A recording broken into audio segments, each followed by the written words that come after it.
Okay, hi friends, মই সুমন দাস।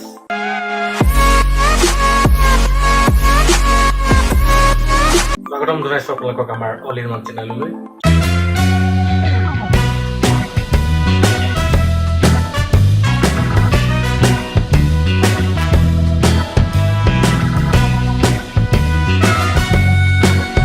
আজি আমি মেথমেটিক্সৰ আমাৰ প্লেলিষ্ট বনাইছোঁ। মেথমেটিক্স প্লেলিষ্টৰ ছেকেণ্ড ভিডিঅ' কৰিছোঁ। ৰিয়েল নাম্বাৰ চেপ্টাৰ মানে ৰিয়েল নাম্বাৰটোৰ ওপৰতে। ৰিয়েল নাম্বাৰখিনি জনাৰ আগত আমি এতিয়ালৈকে বৰ্তমান 3টা নাম্বাৰ যিখিনি ৰিয়েল নাম্বাৰ অন্তৰ্গত হয় সেই বস্তুখিনি শিকোৱাৰ উদ্দেশ্য এটাই যে এইবিলাক সকলোবিলাক ৰিয়েল নাম্বাৰ। গতিকে আমি জানিলোঁ ৰিয়েল নাম্বাৰটো কেনেকৈ ফৰ্মেশ্যন হৈছে, ৰিয়েল নাম্বাৰটো কেনেকৈ তাৰ গ্ৰ'থ হৈছে, তাৰ একে শিপাৰ পৰা আমি জানিব বিচাৰিছোঁ। গছজোপা ৰিয়েল নাম্বাৰ যদি এজোপা গছ হয় সেই গছজোপা শিপাৰ পৰা পুলিৰ পৰা আমি কেনেকৈ সেই গছজোপা, গতিকে গোটেই বস্তুখিনি যদি ভালকৈ আমি জানো তেতিয়াহ'লে আমি ৰিয়েল নাম্বাৰৰ বস্তুখিনি কৰোঁতে আমাৰ সুবিধা হ'ব। তাত থকা বিভিন্ন ধৰণৰ কিছুমান সূত্ৰ কিছুমান আছে, ল কিছুমান আছে, এইবিলাক মানে আমি লেমা কিছুমান আছে, সেই বস্তুবিলাক আমি জানিবলৈ সুবিধা হ'ব। গতিকে আমি real number next last time পঢ়িছিলোঁ ইণ্টিজাৰ্ছৰ বিষয়ে। আপোনালোকে যদি কোনোবাই চোৱা নাই তেতিয়াহ'লে মোৰ আমাৰ এই প্লেলিষ্টৰ প্ৰথমটো ভিডিঅ' চাই ল'ব পাৰি। ইয়াৰ আগৰ ভিডিঅ'টো মই দি দিম বাৰু, মই কাৰ্ডত দি দিম, তাৰ লিংকটো মই দি দিছোঁ, আপোনালোকে চাই ল'ব পাৰিব। ডেছক্ৰিপশ্যনত তাৰ লিংকটো থাকিব। গতিকে ক্লাছ 10ৰ যিসকল অভিভাৱকে আমাৰ এই ভিডিঅ'টো চাই আছে বা যিসকল অভিভাৱকৰ ল'ৰা ছোৱালী ক্লাছ 10 কৰি আছে, মই সকলো অভিভাৱককে অনুৰোধ জনাম যে আপোনালোকে আমাৰ অল ইন ওৱানৰ চেনেলৰ আমাৰ যিটো প্ৰয়াস কৰিছোঁ যে ল'ৰা ছোৱালীখিনিক হেল্প কৰিবৰ কাৰণে, সকলোকে হেল্প কৰিবৰ কাৰণে যিটো প্ৰয়াস কৰিছোঁ সেই প্ৰয়াসৰ ভিডিঅ'সমূহ তেওঁলোক দেখাওক। মোবাইলটো এলাও কৰক অলপ সময়ৰ কাৰণে। আপোনালোকে নিজে তদাৰকভাৱে থাকি নিজে লগত থাকি পেলাই বস্তুখিনি চাবলৈ দিয়ক, যাতে ল'ৰা ছোৱালীখিনি অলপ হেল্প হয়, ইয়াৰ পৰা কিবা এটা হেল্প হয়। ভুল নাভাবিব অকল বোলে ইউটিউবত পাব্লিছ হৈছে বুলি যে ইয়াত ইউটিউবত পাব্লিছ কৰিছোঁ কাৰণে ইয়াত কোনো নাই, বা বহুত পইচা খৰচ কৰি পেলাই টিউশ্যন ক্লাছলৈ পঠিয়াইছোঁ তাত কিবা বেছিকৈ পাব, তেনেকুৱা ধৰণৰ ভুল মানসিকতা নল'ব। আমি তেনেকেই পঢ়িছিলোঁ, আমিও ভাবিছিলোঁ বহুত কিবা কিবি আছে, বহুত ভাল কলেজতো একেই, ভাল কলেজৰ মানে একেই। আচলতে কথাটো কি, আমি কেনেকৈ জ্ঞান লওঁ তাৰ ওপৰতহে নিৰ্ভৰ কৰে, ক'ৰ পৰা লৈছোঁ সেইটো নিৰ্ভৰ নকৰে। জ্ঞান সকলো ফালতে আছে, পৃথিৱীৰ প্ৰতিটো জেগাতে জ্ঞানেই আছে। থ্ৰী ইডিয়টছ চিনেমাখনতে যিদৰে কৈছে যে জ্ঞানটো চবতে আছে। আনকি আমাৰ নিউটন, ছাৰ আইজাক নিউটনে কৈছিল যে আমি এইখন বিশাল পৃথিৱীখন এখন বিশাল সমুদ্ৰ, জ্ঞানৰ বিশাল সমুদ্ৰ, পৃথিৱীখন জ্ঞানৰ এক বিশাল সমুদ্ৰ, আৰু তাৰ পাৰত থিয় হৈ আমি কেৱল শামুকৰ খোলাহে বুটলি আছোঁ। এই মহান মনীষীসকলেও তেনেকৈ কৈছিল। গতিকে মই অনুৰোধ জনাওঁ আপোনালোকে আমাৰ চেনেলৰ ভিডিঅ'কেইটা চাবলৈ দিয়ক, কিজানি ভালেই পায়, ইয়াতে বেছি কিবা এটা আকৰ্ষণ হয়। জাষ্ট যিখিনি হৈছে মই ডাইৰেক্ট ক্লাছ 10ৰ সকলৰ লগত কথা পাতিছোঁ বুলি মই এতিয়া মই ইয়াৰ আগৰ ভিডিঅ'টো দিছিলোঁ ইণ্টিজাৰ্ছৰ ইণ্টিজাৰ, যাক আমি কৰ্ণ সংখ্যা বুলি কৈছিলোঁ শেষত লাষ্ট ক্লাছত, যাক আইডেণ্টিফাই কৰিছিলোঁ, সেইখিনি ধুনীয়াকৈ চাই ল'ব। তাৰপিছতে ইণ্টিজাৰ্ছৰ পিছতে ৰেচনেল নাম্বাৰ বুলি এটা নাম্বাৰ চিষ্টেম আহিছে, তাক আমি ৰেচনেল নাম্বাৰ, তাক আমি পৰিমেয় সংখ্যা বুলি কওঁ। অসমীয়াত পৰিমেয়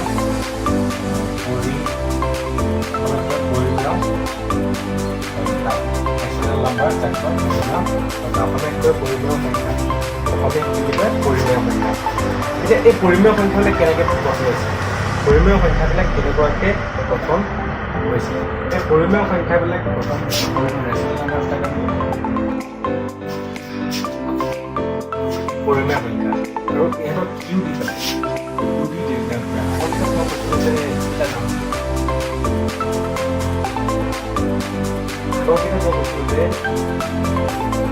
আৰ আছে, আৰ দেখিব লাগিছিল কিউ হৈছে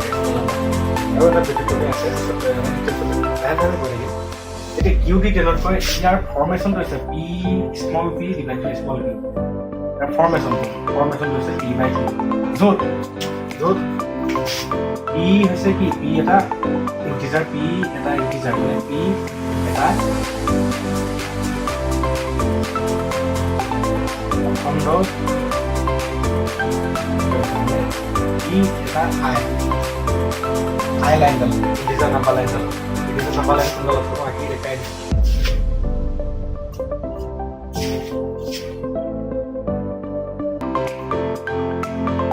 ইণ্টিজাৰ নাম্বাৰ লাইনটো লৈছে 0 পৰা ৰাইট হেণ্ড চাইডে 1 2 3 1 minus 2 minus এতিয়া য'ত p এটা অখণ্ড সংখ্যা মানে এই নাম্বাৰ লাইনডালৰ যিকোনো সংখ্যা হ'ব পাৰে p জেগাত এই p জেগাত এই নাম্বাৰ লাইনডালৰ যিকোনো এটা সংখ্যা হ'ব পাৰে যিকোনো অল নাম্বাৰ এই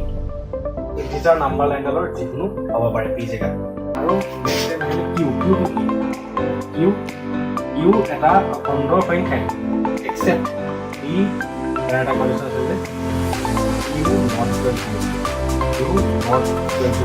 0 হ'ব so p by q এটা অখণ্ড সংখ্যা q2 এটা অখণ্ড সংখ্যা এই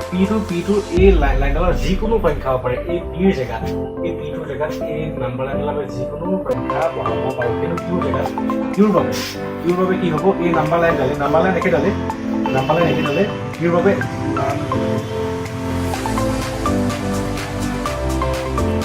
এই 0 পইণ্টত আমি q লাইন q জেগাত 0.0 নাম্বাৰটো আমি পাব এই 0টো বাদে যিমান আছে বাকী চবকে বহাব কিন্তু 0টো বহাব নোৱাৰোঁ ইয়াৰ কাৰণ কি গম পাই তাপো এতিয়া মই এটা নাম্বাৰ দিম p ইকুৱেল যেনিবা 1 বলো q ইকুৱেল যেনিবা 2 বলো তেনে এই দুটাৰ দ্বাৰা ফৰ্মেশ্যন কৰা নেশ্যনেল নাম্বাৰটো দিব আমি জানো যে তাৰ ফৰ্মেশ্যন p বাই q p জেগাত আমি কি লৈছোঁ 1 লৈছোঁ q জেগাত কি লৈছোঁ 2 এই নাম্বাৰটো হৈছে 1 বাই 2 তাক আমি প্ৰথমে পাতি 0.5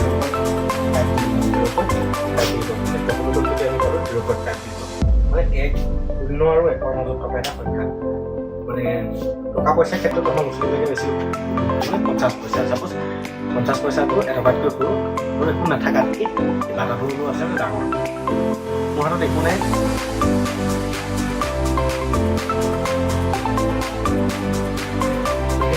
q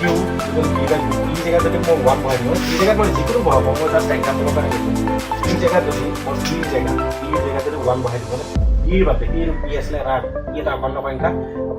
ৰেখাডাল কোনডাল আছিলে এডাল এই ৰেখাডালৰ যিকোনো সংখ্যা মই ইয়াত বহাব পাৰোঁ কিন্তু ফৰ এক্সাম্পলৰ কাৰণে মই কি কৈছোঁ p কাৰণে 1 বহাই দিলোঁ আৰু q বাবে কি আছিলে q এটা অখণ্ড সংখ্যা except q not equal to 0 0ৰ বাদে q যিকোনো হ'ব পাৰে মানে কি q বাবে মই লাইনডাল ৰাখিছিলোঁ অখণ্ড সংখ্যা লাইনডালে তাত 0 সংখ্যাটো খালি তাৰ পৰা আঁতৰাই দিছোঁ তাৰ বাদে যিমান সংখ্যা আছে সকলো সেইবিলাক কৰিব পাৰিব তাৰে মই দুটো লৈ চালোঁ দুটো লৈ পেলাই যেতিয়া মই এটা নম্বৰ গঠন কৰিলোঁ যেতিয়া মই নম্বৰ এটা ফৰ্মেশ্যন কৰিলোঁ নম্বৰটো ফৰ্মেশ্যন কৰি p জেগাত 1 পালোঁ q জেগাত 2 পালোঁ গতিকে 1/2 ডকুমেণ্টত যদি মই লিখোঁ 0.5 আৰু ই এটা 1/2 এই 1/2 এটা দিলে 1/2 এটা দিলে থাকিব ইয়াত কি বুলি ক'ম নেশ্যনেল নাম্বাৰ এটা পৰিমেয় সংখ্যা গতিকে আমি যিমান ধৰণৰ এনেকুৱা নাম্বাৰ পাম 1/2 যিমান ধৰণৰ পাম এই তেনেকৈ সেই প্ৰতিটো নাম্বাৰে ৰেচনেল নাম্বাৰ মানে কি যিবিলাক নাম্বাৰক আমি p বাই q ফৰ্মত শ্বৰ্টলি তাক ডেফিনেশ্যনৰ কাৰণে আমি কি ক'ম যিবিলাক নাম্বাৰক আমি p বাই q য'ত p এটা অখণ্ড সংখ্যা আৰু q এটা অখণ্ড সংখ্যা কেৱল 0টোৰ বাদে এই ধৰণৰ নম্বৰবিলাকক p বাই q এই ধৰণৰ নম্বৰবিলাকক আমি কি ক'ম পৰিমেয় সংখ্যা ইংলিছত ৰেচনেল নাম্বাৰ ফৰ্মেশ্যন আছে তাই p জেগাত যিকোনো এই লাইনডালৰ পৰা যিকোনো বুজিব পাৰিব p জেগাত যিকোনো আমি বহাই পেলাই চাব পাৰোঁ চবৰ কাৰণে ভেলিড কিন্তু q জেগাত 0টো বহাব নোৱাৰোঁ কিয় নোৱাৰোঁ 0টো চাপ'জ মই দেখাইছোঁ চাপ'জ p ইকুৱেল টু 5 আৰু q ইকুৱেল টু 0 এতিয়া এই দুটা ফৰ্মেশ্যনটো কি হ'ব পৰিমেয় সংখ্যাটো কি হ'ব p বাই q ইকুৱেল যিমান হ'ব 5 ডিভাইডেড বাই 0 আমি 0 দি যিকোনো এটা সংখ্যাক 0 দি পেলাই যিকোনো এটা সংখ্যাক আমি হৰণ কৰিব নোৱাৰোঁ শূন্যৰে হৰণ কৰিব নোৱাৰি শূন্যটো কেতিয়াও নিউমাৰেটৰ ডেনমিনেটৰত থাকিব নোৱাৰে শূন্যটো কেতিয়াও ডেনমিনেটৰত থাকিব নোৱাৰে সেইকাৰণে 0টোক ইনভেলিড কৰা আছে p বাই q ফৰ্মটোত q জেগাত 0টো কিয় বহাব নোৱাৰোঁ কাৰণ 0 বহালে আমি এটা ভেলিড নাম্বাৰ কেতিয়াও নাপাওঁ আমাৰ নাম্বাৰ চিষ্টেমত এনেকুৱা নাম্বাৰ নাই তাক আমি 0 দি হৰণ কৰিব পাৰোঁ বা 0ৰে কৰিলে এনেকুৱা নাম্বাৰ আমি কেতিয়াও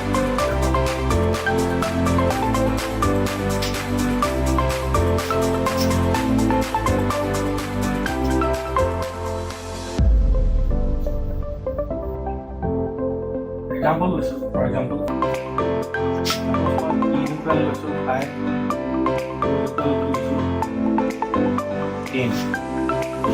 এই p আৰু q এই দুটাৰ দ্বাৰা প্ৰদৰ্শন হোৱা পৰিমাণটো দিব p/2 যেটা 5 আছে এক সৰুটোৰ ওপৰত 5 5 ডিভাইড কৰিলে 5 ডিভাইড কৰিলে 1 ইয়াক আমি ধৰিলে 1/2 পাব 1/2 পাব ঠিক তেনেকৈ মই এক্সাম্পল ললোঁ other example musical number 3 musical number 1 like e by q barabar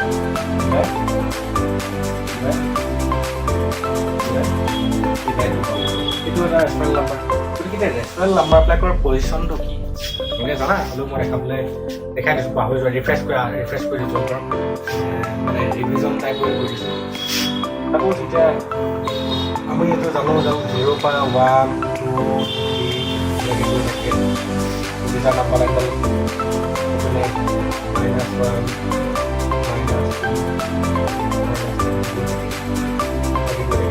এতিয়া ফার্স্ট টাইম আমি ফার্স্ট এক্সাম্পল লৈছো p = 5 p = 2 বা p = 1 p = 2 itu bagus juga 1 itu benar benar jadi kita 1/2 tapi number itu dia number lainnya position number lainnya put number lainnya itu number lainnya bisa number lainnya kita aku bisa number lainnya bisa number lainnya kita bisa number lainnya aku bisa mana beri price itu betul kan jika aku dalam itu aku dapat kebetulan মানে 1 কৰাৰ পিছত directly 2 আহিছে তোৰ পিছত directly 3 আহিছে মানে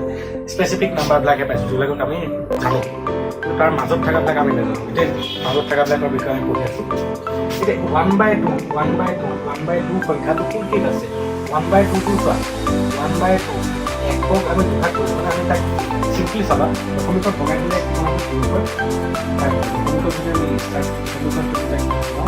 0.5 টো 0 কে ডাঙৰ 0 কে ডাঙৰ মানে আমি এই পোৰচনটো মই ডাঙৰ কৰিছো 0 পৰা 0 কে ডাঙৰ মানে কি ৰাইট হেণ্ড সাইডে যাব ডাঙৰ মানে কি ৰাইট হেণ্ড সাইডে সদায় সৰু মানে কি লেফট হেণ্ড সাইডে 0 কে ডাঙৰ মানে 0 পৰা ৰাইট হেণ্ড সাইডে যাব একতকৈ সৰু মানে একৰ ফালে আছে একৰ পৰা বাওঁ ফালে শূন্যৰ পৰা সোঁ ফালে একৰ পৰা বাওঁ ফালে মানে কি ৰেচনেল নাম্বাৰ এটা 1/2 টো ক'ত পালো 0 আৰু 1 ৰ মাজত পালো 0 আৰু 1 ৰ মাজত 1/2 সংখ্যাটো ক'ত পালো 0 আৰু 1 ৰ মাজত পালো ঠিক তেনেকৈ 3/2 টো এনেকৈ আহিব 1.5 বুজাবৰ কাৰণে খৰচটো দিয়ে 1.5 টো মানে কি 1.5 1 টকা 50 পইচা বস্তা লাগে মানুহ 1 টকা 50 পইচাটো 1 টকাতকৈ ডাঙৰ এইটো 2 টকাতকৈ সৰু মানে এইখিনি ফাৰ্ষ্ট কেছটোৰ বাবে 1 আৰু 2 ৰ মাজত গতিকে 1 আৰু 2 ৰ মাজত মই এইটো এক্সট্ৰাকৈ আঁকি দেখালোঁ এইটো 1 নাম্বাৰটো এইটো 2 মই এইটোকে মেগনিফাই কৰি পেলাই আঁকিছোঁ ডাঙৰকৈ আঁকিছোঁ 1 আৰু 2 গতিকে আমি কি গম পালোঁ যে আৰু যদি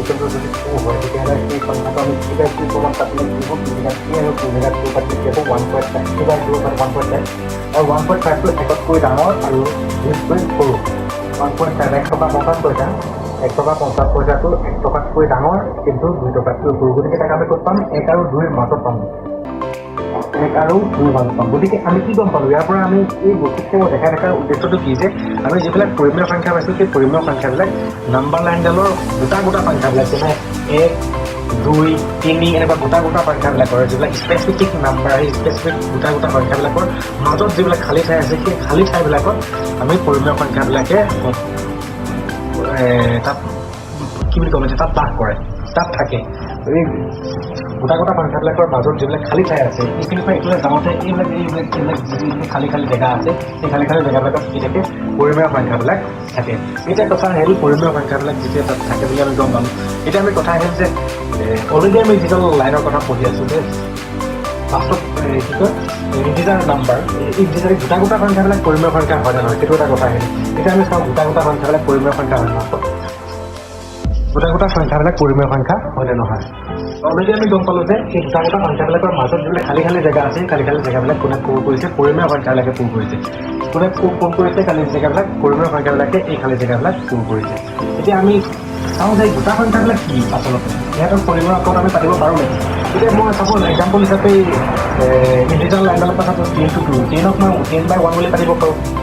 চাপ'জ 50ক ল'ম, 50ক ল'লে 50/1 বুলি পাতিব পাৰোঁ। 10/1 মানে আল্টিমেট 10, 50/1 মানে আল্টিমেট 50। গতিকে 10/1 মানে 10, মানে 10ক আমি 10/1 বুলি পাতিব পাৰোঁ। মানে 10 সংখ্যাটোক আমি p/q ফৰ্মত যদি পাতোঁ তেতিয়াহ'লে 10/1, মানে য'ত p জেগাত 10 আছে আৰু q জেগাত 1 আছে। ঠিক তেনেকৈ 50ক যেতিয়া মই পাতিম, 50ক p জেগাত কি থাকিব, p জেগাত 50 আছে আৰু q জেগাত 1 আছে। গতিকে আমি প্ৰতিটো গোটা সংখ্যাকে আমি 1এৰে ডিভাইড কৰিব পাৰোঁ। গতিকে তাক আমি p/q ফৰ্মলৈ ট্ৰান্সফাৰ কৰি দিব পাৰোঁ। গতিকে প্ৰতিটো গোটা সংখ্যাও একো একোটা পৰিমেয় সংখ্যা হয়। প্ৰতিটো গোটা সংখ্যাও একো একোটা পৰিমেয় সংখ্যা হয়। মানে প্ৰতিটো গোটা সংখ্যাকে আমি p/q ফৰ্মত পাতিব পাৰোঁ। কাৰণ কিয়, প্ৰতিটো সংখ্যাৰে এটা কমন ফেক্টৰ থাকে 1, যিটো দ্বাৰা গ্ৰহণ কৰিলে আমি সেই সংখ্যাটোৱে পাওঁ। গতিকে আমি গম পালোঁ যে এই খালী জেগাবিলাক পূৰ কৰা সংখ্যাবিলাকৰ বাদেও এই গোটা সংখ্যাবিলাকেও নিজেও একো একোটা পৰিমেয় সংখ্যা হয়।